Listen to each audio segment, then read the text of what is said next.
का विचार बा? हम रौरा हाथ में आवे वाला नहीं खे। जाने हम बारूद हैं बारूद, हमें छूने की कोशिश करोगे तो जल जाओगे।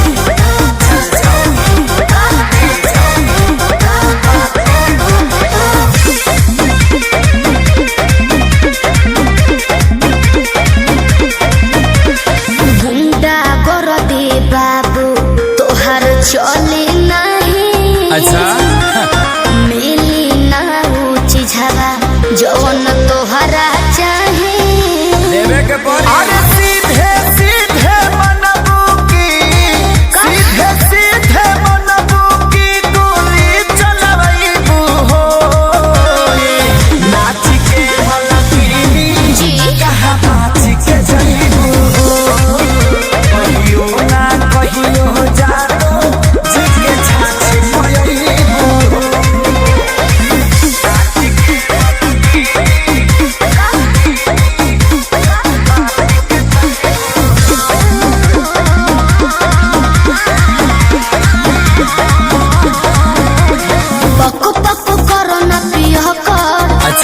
झहर जाई तो हर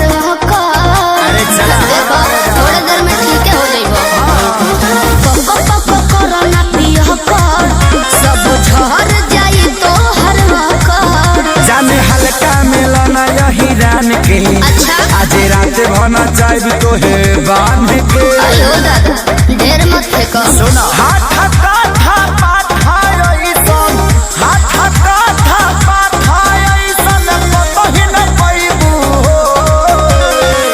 नाच के मलकिनी कहाँ नाच के जईबू कहियो ना कहियो जानो जी के छाछ जईबू।